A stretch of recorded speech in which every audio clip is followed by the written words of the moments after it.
Hi everyone. तो आज हम क्लास 11th का एक और टॉपिक पढ़ेंगे केमिस्ट्री का, that is your hydrogen bonding. तो हाइड्रोजन बॉन्डिंग क्या होती है? देखो, सबसे पहले हम बात करेंगे हाइड्रोजन की। तो हाइड्रोजन का सिंबल क्या होता है? H। हाइड्रोजन एक इलेक्ट्रो पॉजिटिव एलिमेंट है। कैसा एलिमेंट है? एक इलेक्ट्रो पॉजिटिव एलिमेंट है। इलेक्ट्रो पॉजिटिव एलिमेंट है। अब आप बोलोगे इलेक्ट्रो पॉजिटिव एलिमेंट क्या होता है? तो आपने हमेशा हाइड्रोजन के ऊपर एक पॉजिटिव चार्ज देखा होगा, ठीक है? कभी भी इसको नेगेटिव चार्ज में नहीं देखा होगा। तो हाइड्रोजन कैसा एलिमेंट है? एक इलेक्ट्रो पॉजिटिव एलिमेंट। तो जब हाइड्रोजन किसी बहुत बड़े इलेक्ट्रोनेगेटिव एलिमेंट्स के साथ बॉन्ड बनाता है, इलेक्ट्रोनेगेटिव एलिमेंट्स के साथ बॉन्ड बनाता है, क्योंकि ये इलेक्ट्रोपॉजिटिव है, तो किसके साथ बॉन्ड बनाएगा? इलेक्ट्रोनेगेटिव एलिमेंट्स के साथ जब ये बॉन्ड बनाता है तो ऐसा बॉन्ड आपका क्या कहलाता है? Hydrogen bond. तो मैंने आपको क्या बताया? जब हाइड्रोजन किसी इलेक्ट्रोनेगेटिव एलिमेंट्स के साथ बॉन्ड बनाता है तो हम उसे क्या बोलते हैं? Hydrogen bonding. अब बात करें इलेक्ट्रोनेगेटिव, तो बहुत सारे होते हैं, तो उसमें मेनली वो किसके साथ बॉन्ड बनाता है? तो मेनली वो FON, ये एक शॉर्ट ट्रिक है फोन करके, इनके साथ अगर वो बॉन्ड बनाए हाइड्रोजन, तो तभी हम उस बॉन्ड को क्या बोलेंगे? Hydrogen bonding. जहाँ पर F कौन है? F है आपका फ्लोरीन। F कौन है? F is your fluorine, O is your oxygen and N is your nitrogen. N is your nitrogen. तो हाइड्रोजन अगर फ्लोरीन के साथ बॉन्ड बनाए तब भी वो हाइड्रोजन बॉन्डिंग है। हाइड्रोजन अगर ऑक्सीजन के साथ बॉन्ड बनाए तब भी वो हाइड्रोजन बॉन्डिंग है। और हाइड्रोजन अगर नाइट्रोजन के साथ बॉन्ड बनाए तब भी वो हाइड्रोजन बॉन्डिंग है। तो अगर हाइड्रोजन इन तीनों में से किसी के साथ भी बॉन्ड बनाता है तभी वो बॉन्डिंग क्या कहलाएगी? आपकी हाइड्रोजन बॉन्डिंग। तो मैंने क्या बताया आपको? जब आपका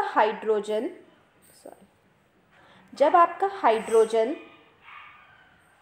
FO या फिर N, इन तीनों में से किसी के साथ भी बॉन्ड बनाता है तो ऐसे बॉन्ड को हम क्या बोलते हैं? Hydrogen bond. बात करें, आपको पता होगा सबसे ज़्यादा इन तीनों में इलेक्ट्रोनेगेटिव कौन है? फ्लोरीन। फिर उसके बाद कौन होता है? ऑक्सीजन। और उसके बाद कौन होता है? नाइट्रोजन। तो अगर आपको यहाँ पर इलेक्ट्रोनेगेटिविटी का ऑर्डर पूछ लिया जाए तो सबसे ज़्यादा इलेक्ट्रोनेगेटिव है आपका फ्लोरीन फर्स्ट नंबर पे, सेकेंड नंबर पे आता है आपका ऑक्सीजन एंड थर्ड नंबर पे आता है आपका नाइट्रोजन।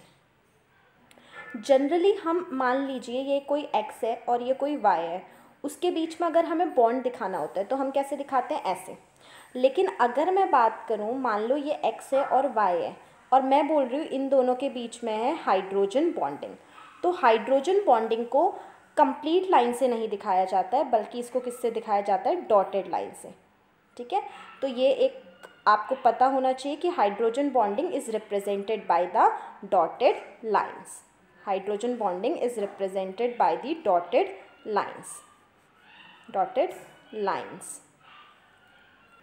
अब बात करें हाइड्रोजन बॉन्डिंग के टाइप्स की। तो हाइड्रोजन बॉन्डिंग के कितने टाइप्स होते हैं? 2। पहला होता है आपका इंट्रा मॉलिक्यूलर